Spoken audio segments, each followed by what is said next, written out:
بسم اللہ الرحمن الرحیم۔ السلام علیکم ناظرین گرامی۔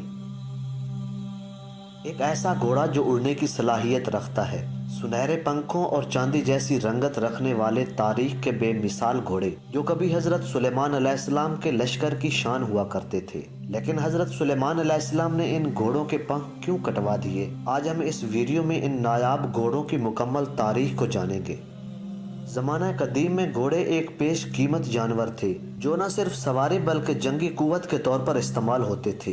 لوگ گھوڑے کی خرید و فروخت کے ساتھ مخصوص کاغذات بھی رکھتے تھے جن میں ان کے مالک، موجودہ مالک، ماں باپ، تاریخ پیدائش اور گھوڑے کا مکمل شجرہ نسب بھی ہوتا تھا۔ یہ ایک مکمل دستاویز ہوتی تھی جو ان گھوڑوں کی اعلیٰ نسل ہونے کا ثبوت ہوا کرتے تھے۔ نیز ان گھوڑوں کی تربیت کے لیے نوکر چاکر اور رہائش کے لیے بڑے بڑے استبل ہوا کرتے تھے۔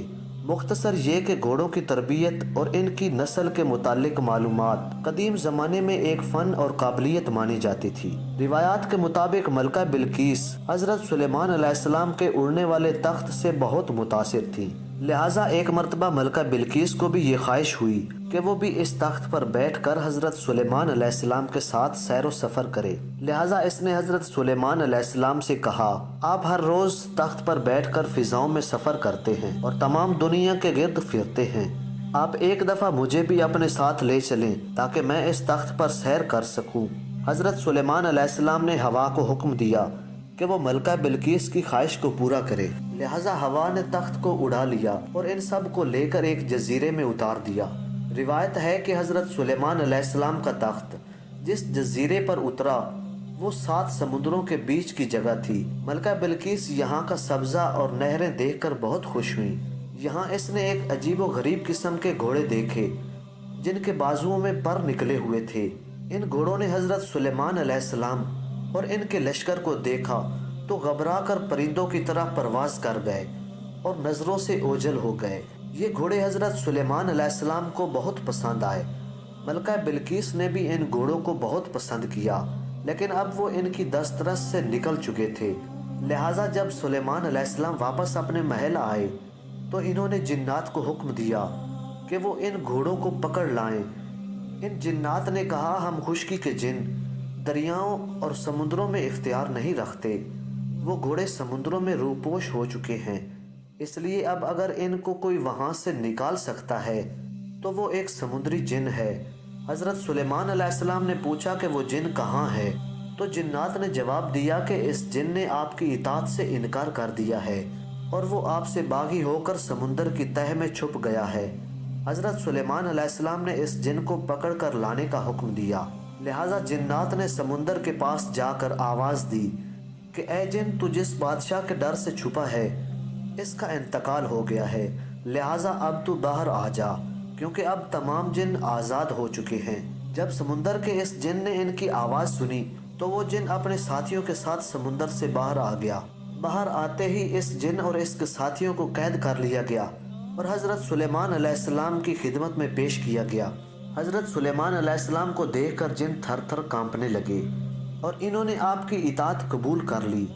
حضرت سلیمان علیہ السلام نے سمندری جن سے کہا کہ میں ایک جزیرے پر گیا تھا تو میں نے وہاں ایک گھوڑوں کی عجیب و غریب نسل دیکھی جو کہ اڑتے بھی ہیں۔ سمندری جنات نے کہا کہ ہمیں معلوم ہے کہ وہ گھوڑے کہاں چھپے ہیں، لہٰذا حضرت سلیمان علیہ السلام نے انہیں اس گھوڑے کو لانے کا حکم دیا۔ جب وہ گھوڑے ایک چشمے سے پانی پی رہے تھے تو ان جنات نے ان گھوڑوں کو پکڑ لیا اور حضرت سلیمان علیہ السلام کی خدمت میں پیش کر دیا۔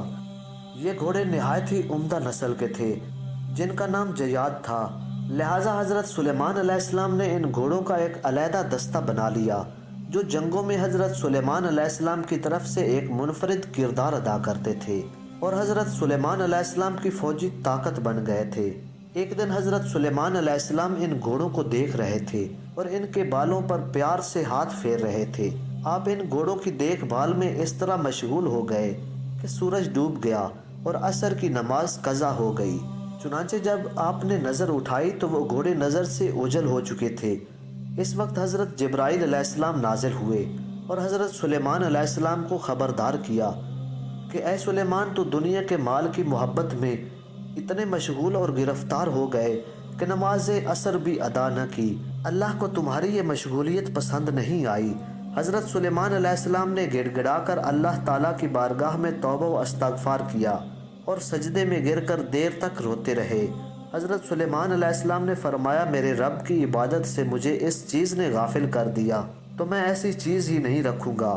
حضرت سلیمان علیہ السلام کو اتنا دکھ ہوا کہ آپ نے ان گھوڑوں کو پیش کرنے کا حکم دیا اور پھر ان کے پروں کو کٹوا دیا، لہٰذا ان اعلیٰ نسل کے جیاد گھوڑوں کے پروں کو کاٹ دیا گیا اور پھر آج تک ان کے پر دوبارہ نہیں نکلے۔ اس کے بعد اس دنیا میں اڑنے والے گھوڑے نہیں دیکھے گئے۔ اللہ تعالیٰ نے حضرت سلیمان علیہ السلام کی توبہ قبول فرمائی اور انہیں ان گھوڑوں کے بدلے ہوا پر مکمل اختیار دے دیا گیا۔